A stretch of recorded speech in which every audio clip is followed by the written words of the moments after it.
किती वाढदिवस आहे? सांगायचं नसतं. नाही सांगू. सांगा का सांगा. बरं. आज या ठिकाणी पिंपळगावचे सुपुत्र आणि आपल्या सर्वांचे मार्गदर्शक आदरणीय सुरेश शेठ वराडी यांच्या वाढदिवसाच्या निमित्तानं आपण सर्वजण या ठिकाणी उपस्थित आहोत. मी प्रथमतः आपल्या सर्वांचं या ठिकाणी सहर्ष स्वागत करतो. खरं तर वाणीसाहेब, आपण अनेक प्रकारचे वाढदिवस आपण बघत असतो, परंतु खऱ्या अर्थानं समाजामध्ये काम करत असताना कशा पद्धतीनं करावं याचं एक आदर्श उदाहरण आदरणीय सुरेश शेठ वराडी यांनी आपल्या केवळ पिंपळगावमध्ये नाही तर जुन्नर तालुक्यामध्ये घालून दिले. स्वतःचा प्रपंच करत असताना, स्वतःच्या जीवनामध्ये वाटचाल करत असताना, स्वतःच्या कुटुंबाला पुढून येत असताना माझा समाज असेल, माझं गाव असेल, माझा परिवार असेल, सर्वांना बरोबरीची वागणूक देऊन सर्वांना पुढे नेऊन खऱ्या अर्थानं समाजामध्ये जे उपेक्षित वंचित घटक आहेत त्यांना न्याय देण्याच्यासाठी शेठने सातत्यानं आतापर्यंत काम केलं. वेगवेगळ्या क्षेत्रामध्ये काम करत असताना सातत्यानं आपल्या कामाचा ठसा त्यांनी त्या ठिकाणी उमटवला. सामाजिक क्षेत्रामध्ये काम करत असताना, धार्मिक क्षेत्रामध्ये काम करत असताना, शैक्षणिक क्षेत्रामध्ये काम करत असताना, सहकार्यामध्ये काम करत असताना, कृषी क्षेत्रामध्ये काम करत असताना किंवा आता जो वैद्यकीय व्यवसाय मेडिकल क्षेत्रामध्ये ते काम करत असताना ज्या ज्या ठिकाणी शेठने आजपर्यंत काम केले त्या ठिकाणी त्यांनी आपल्या कार्यकर्तृत्वाचा ठसा उमटवत असताना आपल्या व्यवसायाबरोबरच, आपल्या चांगल्या वाटचालीबरोबरच आपल्या ज्या पिंपळगावमध्ये त्यांचा जन्म झाला त्या पिंपळगावमध्ये आदर्श होत अशी कामं त्यांनी आतापर्यंत केलेली आहेत. आणि केवळ पिंपळगावमध्येच नाही तर आपल्या शेजारी लाडवी गाव असेल किंवा आपण ज्या शेठ ज्या नारायणगावमध्ये राहतात त्या नारायणगावमध्ये असेल, वेगवेगळ्या ठिकाणी शेठने अतिशय चांगल्या प्रकारे आपल्या कामाचा झपाटा आपल्या सर्वांना दाखवलेला आहे. अनेक व्यक्ती आपल्या सार्वजनिक जीवनामध्ये पंकजभाऊ काम करत असतात, समाजामध्ये योगदान देत असतात, परंतु शेठचं जे योगदान आहे ते वैयक्तिक स्वतःच्या खिशातले पैसे घालून त्यांनी ते योगदान दिलेलं आहे. हे निश्चितपणाने आपल्याला याचा उल्लेख आवर्जून करावा लागेल. पिंपळगावच्या बाबतीत बोलायचं झालं तर साधारणपणे 50-60 लाख रुपये खर्च करून सांस्कृतिक भवन त्या ठिकाणी त्यांनी बांधलं. वेगवेगळे कार्यक्रम त्या ठिकाणी सातत्यानं होत असतात. गोरीगरिबांची लग्न त्या ठिकाणी अतिशय कमी पैशामध्ये त्या ठिकाणी केली जातात. गावामध्ये ज्या वेळेला पाणी पुरवठ्याचा समस्या होती त्या वेळेला देखील त्या ठिकाणी बोरवेलचं काम करत असताना त्याही ठिकाणी भरीव योगदान त्या ठिकाणी दिलं. शालेय शिक्षण घेत असताना ग्रामीण भागातील विद्यार्थ्यांना ज्या काही अडचणी येतात त्या देखील सोडवण्याच्या दृष्टीनं शेठने अतिशय महत्त्वपूर्ण असं योगदान दिलेलं आहे. अनेक प्रकारची कामं गावामध्ये दिलेली आहेत. सार्वजनिक शौचालयाचं काम असेल, किती पण बोललं तरी कमी अशी वेगवेगळी कामं शेठच्या माध्यमातून त्या ठिकाणी झाली खरं तर. आणि आता सध्याच्या काळामध्ये आपण जर पाहिलं तर श्रीरामाचं मंदिराचं काम पिंपळगावमध्ये होत आहे.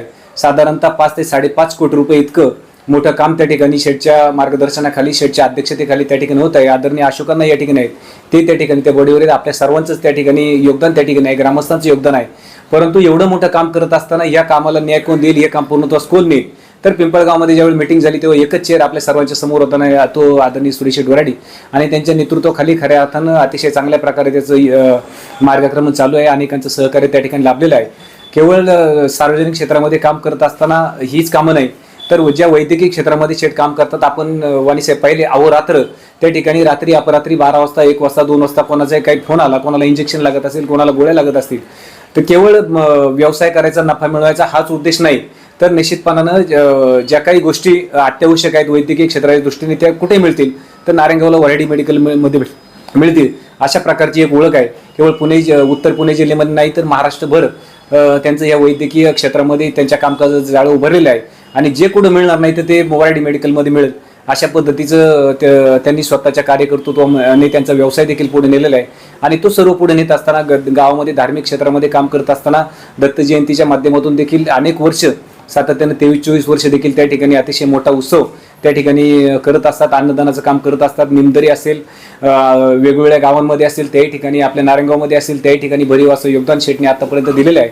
अनेक तरुण कार्यकर्त्यांनी जर आपण म्हणतो आज साहेब आपला कोणतरी आयडॉल असावं, कोणाकडे पाहून समाजामध्ये काम करावं, तर शेठसारखा एक उत्तुंग व्यक्तिमत्व आपल्या सर्वांच्या समोर आहे.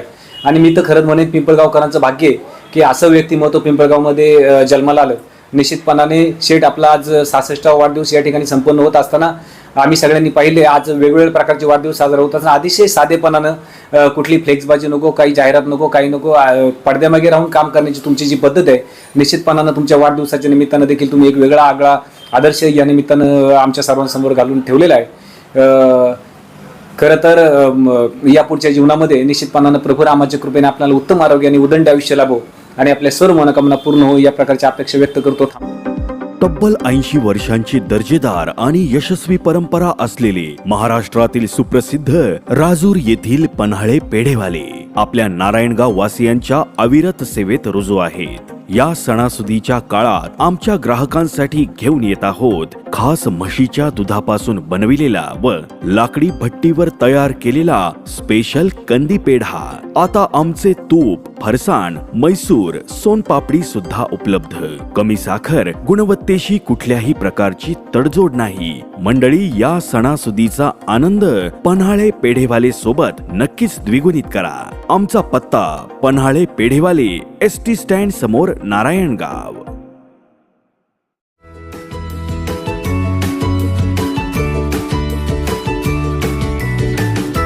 बातम्या शेतीच्या,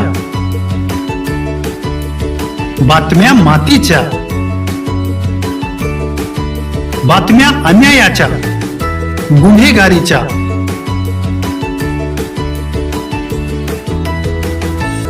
राजकारणाच्या आणि समाजकारणाच्या, शोषणाविरुद्ध बुलंद आवाज, जनसामान्यांच्या हुंकाराची गाज, सत्कार्याला प्रोत्साहन, दुष्कृत्याला अनुशासन, निर्भीड, निस्पृह, सडेतोड, बेधडक आणि रोखटोक म्हणजेच विघ्नहर टाइम्स. शोध बातमीचा, ध्यास सत्याचा. आपलं चॅनल, आपली बातमी. सबस्क्राईब तर कराच, पण बेल आयकॉनवर क्लिक करायलाही विसरू नका.